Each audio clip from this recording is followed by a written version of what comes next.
Hello everybody and welcome back to RainBro Crafts. My name is Colton and today I will be making for you a path soap scented with Palo Santo and Mahogany from Brambleberry. This is a customer favorite that used to be in our beard oil, but I don't think we've ever actually used it in a soap. So I did have to jump at the opportunity when we were thinking of our August collection that we had to try it. So stay tuned if you want to see us make this Palo Santo and Mahogany path soap. Alrighty, let's get this soap making started. So, like I mentioned in the beginning of this video, we are going to be making a Palo Santo and Mahogany path soap. This soap is scented with Palo Santo and Mahogany from Brambleberry, which if you have been around RainBro Crafts for a while, you will know that that is our first ever beard oil fragrance that we did. And it was pretty good. We do feel like the fragrance blend changed a little bit.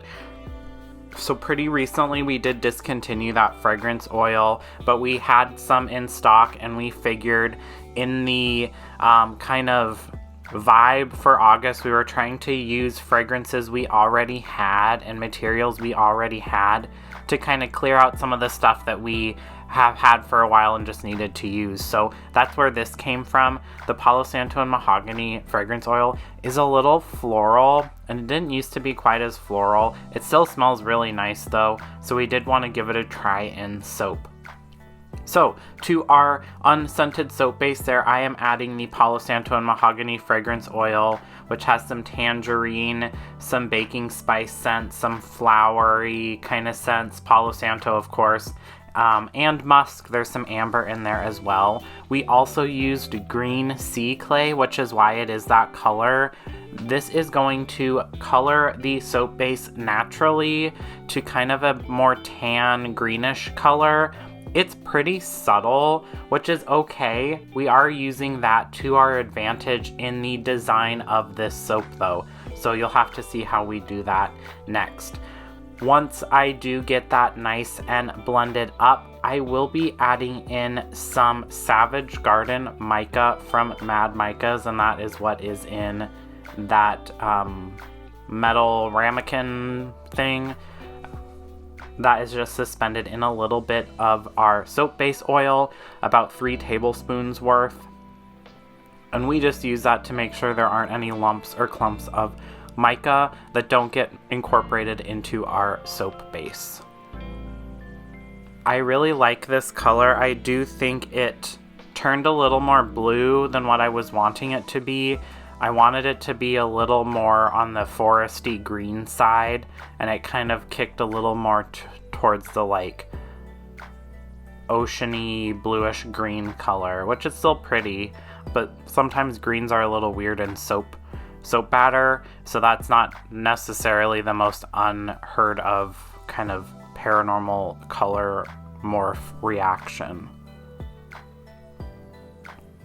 And then to this soap base, we will be adding those soap shreds that you see on the right hand side of the screen there. I think that's about 20 or so ounces worth. This soap that I'm making, we're actually making 60 bars at one time. This is going to be the base layer of the soap. So once I get all of those shreds nice and well mixed in, because you don't want any big air pockets when you make these type of like confetti soaps. Sometimes you do run that risk of it having larger air pockets than what you intend it to be. So just make sure you stir everything really, really well so that doesn't happen, and so it doesn't compromise the kind of structural integrity of your soap bar there. Once we have that mixed, I will get out our 2 slab molds. This is a newer technique that we learned at our soap making conference back in May that we went to, and it never really occurred to me, but it does make a lot of sense, and that is to make, especially if you're doing layered soap, make different batches of soap or divide up the soap ingredients between 2 like working batches to make the layers. So this is the bottom layer of the soap, and we are doing that nice kind of foresty green color with the shreds in it. Once that is evenly distributed between the 2 layers, we will actually go back and make a second batch of soap scented with the same fragrance, at least in this instance, but with a different color and different additives. It makes layers super easy. If you've seen our lavender haze soap in person, I didn't make a video of this and I kind of wish I would have. That is how I made that. It makes the layers so nice and level and easy to do, and you're not worrying quite so much about the colors or the fragrances or the soap batter accelerating. So it's definitely a really nice kind of new technique to us. We will repeat the soap base recipe and process. So into our oil blend there, we have added our lye water and our sodium lactate. That is going to get taken to a nice light trace, just like always. To the soap base, once it is nice and well blended, I will add in our Palo Santo and Mahogany fragrance oil and that sea clay again. When I was making this soap, it was like 100 degrees outside, so everything was taking so much longer to cool down. The lye water, it took so long to cool down to the temperature I wanted it to be, but then to get everything back to trace, I feel like everything was just taking longer than it normally would have. I don't know, it must just be from the heat and us not having like central air conditioning or anything like that. So like I said, this is our fragrance oil again with the green sea clay also just mixed into it. We do that so that the fragrance kind of sticks around more in the bar of soap. The clay molecules absorb the fragrance oil, and it just helps fragrances stick around better and longer in your soap bar. At least that's what our experience has been, and we basically do this every single time we make soap. So just like always, we will get this to a nice light trace. We are not necessarily worrying about it being too spreadable because we're not really in a hurry. So this is another part that I really liked about this process, is that you weren't trying to time things to make the levels and the layers as even as possible while battling with batters and colors and things thickening more quickly or slower than others. One thing I don't know, and I didn't experiment with this, is how long it's safe to wait for the liquid soap in the Cambro there to be poured onto the top of the soap in the slab mold. I don't know if there's a sweet spot, or after a specific amount of time or setting up, it doesn't adhere as nicely. This soap was still pretty liquidy. This would be the texture that I would have poured at if I was just making one batch of soap and coloring it in 2 different distinct ways. So this isn't really a risk at all. For the design of this soap, I wanted the bottom layer to be more organic, natural looking, so lots of swoops and textures and things like that. That's why I only added soap shreds to the bottom layer, and then I used my scraper there to texture the top of that soap in the slab mold. And now I am sprinkling over the top of that some black pearl mica. This is a really nice black colored mica with a little bit of a shimmer. I like this a little more than activated charcoal to make lines. I feel like it helps the bar stick together a little bit better. Also, activated charcoal just puffs up everywhere. Mica does too, but to a lesser extent, at least in this instance. And now it is time to pour that top layer of soap onto the soap that is in the slab mold. It's pretty well set up by now, so I wasn't having to be super cautious about how to pour, but I still wanted to break the fall because I didn't want our layering technique to have gone to waste. If you are doing this and you're making a textured bottom layer, it was better to pour into the troughs than onto the peaks of the design that I made there.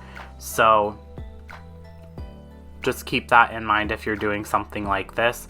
In another soap that I made that I will post either later this week or beginning of next week, I did a solid, like, flat layer, and then I added on top of that another layer of soap. I just poured over my scraper to make it a nice clean line, and I didn't necessarily have to worry about where I was pouring. And then I'm going to get out my bar spoon and do some textures. I didn't have a great idea or plan for the top of the soap here, so this is just some swoops that kind of build on each other to give kind of like a scaly texture to the top of the soap. It adds a little vertical interest to the soap without adding like a whole lot, because my idea was that the top is a little more plain and subdued, and the bottom, especially the mica line, and the contrast between the two colors is so bold. I wanted that to speak for itself. I did go back in and just define the spoon swoops a little bit in the first few rows, just because they kind of melted a little bit. I could have probably waited just a skosh longer before doing the spoon swoops to keep a nice texture. I repeated that in the second slab, spritzed everything with rubbing alcohol, put on our lids, and then set everything aside for about 24 hours, and now it is time to slice up the slab into loaves and then cut those loaves into bars. The first one of these that I sliced the wrong way. It still looks good, thankfully, but not as good as this one that I'm slicing up here. This is the correct orientation that I was intending. But you can see the green is more like an aqua-y, kind of turquoisey color than that dark green that I was hoping for. And then once I have those slabs broken down into loaves, I will break out Dorothy and slice up the soap. One thing to note when you're making these types of confetti type soaps or soaps with embeds in them, you do have to slice a little more slowly than you would if the bar was just straight up soap that you made all at once, because the shreds are a little harder than the other soap and you could snap a wire. For the shreds that we added, they're pretty finely shredded, I guess, and so that's not as big of a deal. But if you have bigger chunks or like a soap column or something like that running along the long ways of the soap to get like a moon or something like that in your soap, you do have to just be a little bit careful. So do keep that in mind if you are trying something like this or adding some other type of embeds into your soap. Alrighty, that is it. That is our Palo Santo and Mahogany Path soap. This will be for sale starting August 1st online or in person, so check out our website, rainbrocrafts.com, or come see us at any of our in-person events to snag you a bar of this soap. It is really good. It is also really pretty. If you like a Palo Santo based soap, I think you'll be a big fan of this. I'd like to give a huge shout out to our subscribers. They get soaps or candles of the month from us, discount codes, and other fun perks like shout outs at the end of videos. Check out our website for more details on that. Thanks for watching. Don't forget to like this video, comment down below your favorite hiking trail, and also subscribe so you can see what we come up with next. Thanks. Bye.